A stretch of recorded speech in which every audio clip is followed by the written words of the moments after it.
bringing men to the feet of the Great Mother is nothing more than reminding men that they are intrinsically connected to this divine energy. The question is, how do we raise good men? And I think, it's one of the most important questions we can ask and find answers for right now.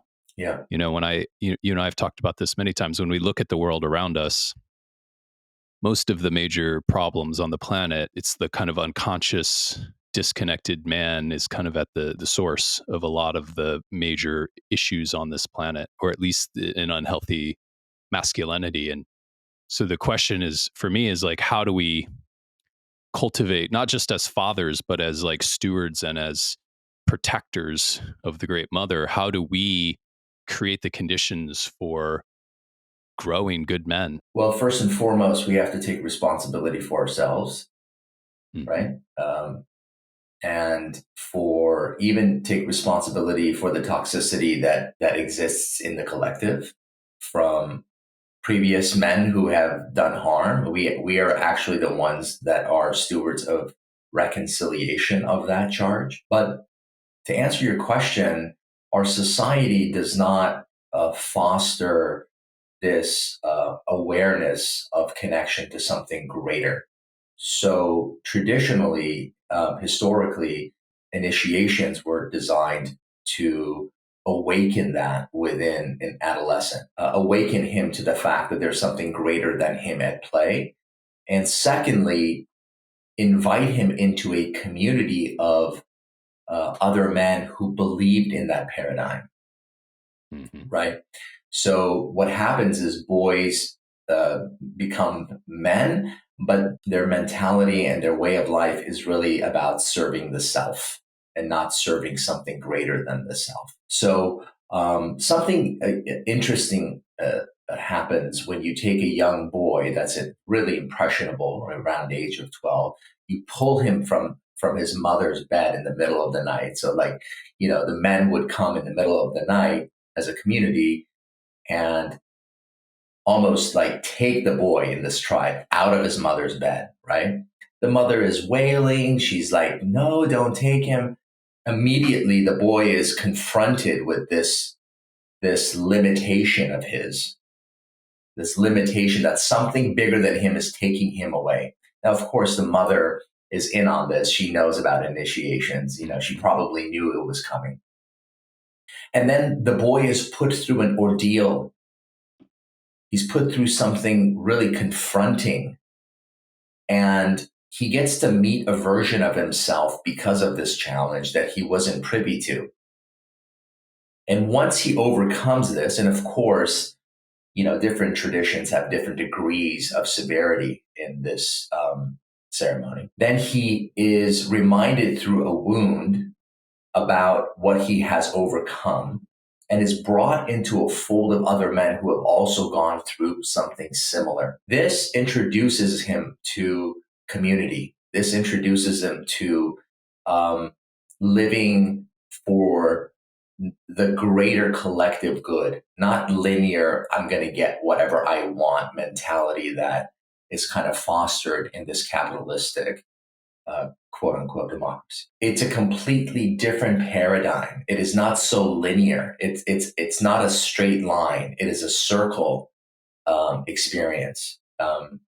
And that becomes, what he does with that and how he contributes to the community then become about, how he comes in touch with his gifts and what is his role to play within this community. And that community could be, a small village, or it could be anything where there's, a bigger unit is at play. It could be your family, it could be your men's group. And then decision making starts to happen, not for the self, but for the greater good. Yeah, absolutely. Yeah. So this is the kind of concept of a transpersonal mission, that it takes the focus off the self. In these initiation rites of passage, there's an opportunity to develop a sensitivity where one can feel out beyond the self, right? Feel into those around us, feel into the community, feel into what needs to happen in the culture, in the larger sphere of their life, right? Yeah, I would say feel out and feel in, because there's so much training that goes into feeling. Like, of course, feeling out is important, but the sensitivity is actually developed through going in. The sensitivity to, let's say, a feminine partner, right? One of the biggest complaints about the, feminine to the masculine is he can't feel me. Well, he can't feel you because he can't feel himself, Mm-hmm. right? And that's inner work. So developing the sensitivity for that inner landscape is also a big part of the component, which is something I work on in my community with men.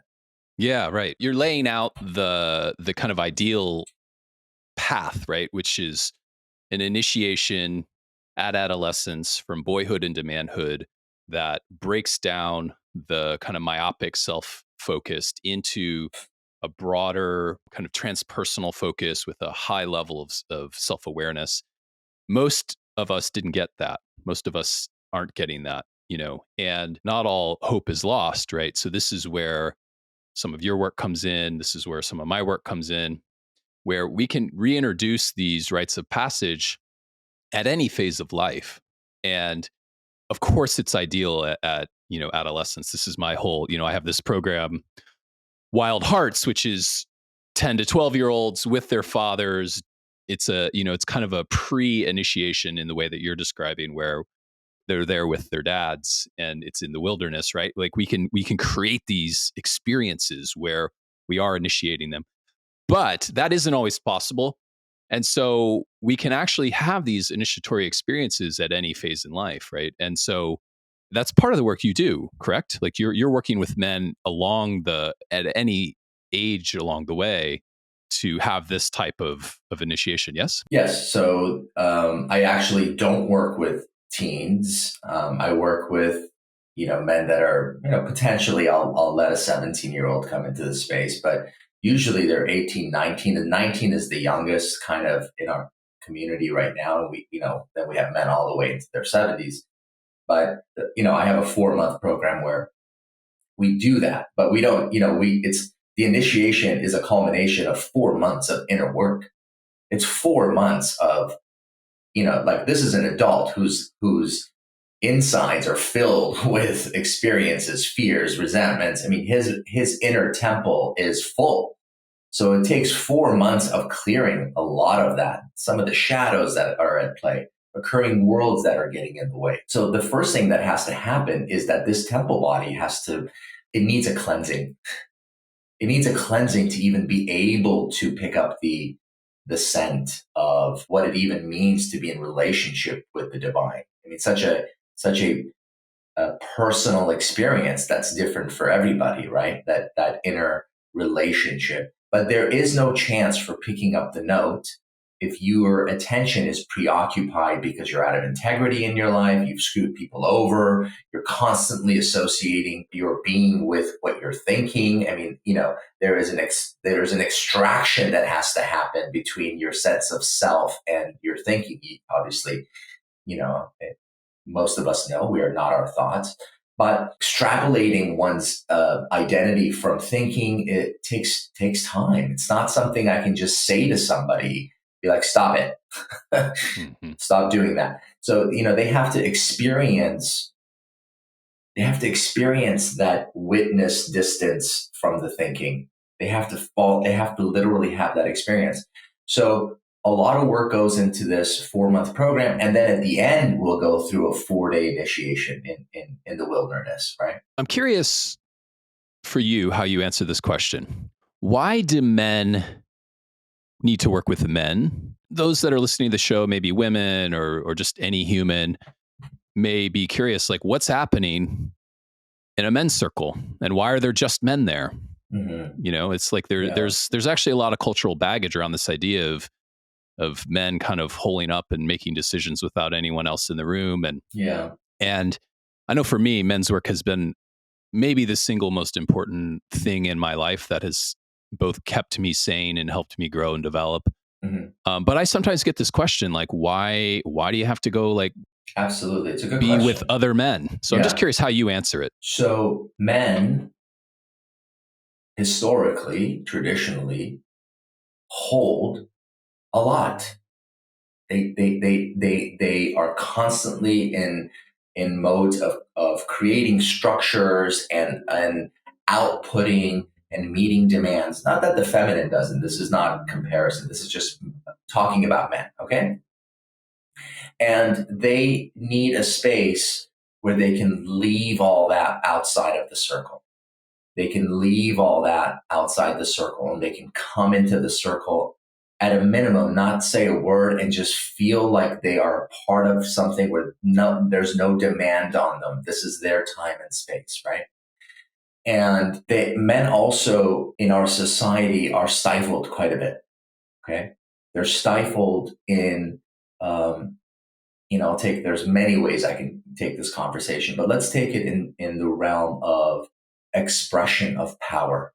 Because there has been so much abuse of power by men in the conscious collective of men, whether they've abused power or not, they are afraid of the expression of power because they equate it to abuse.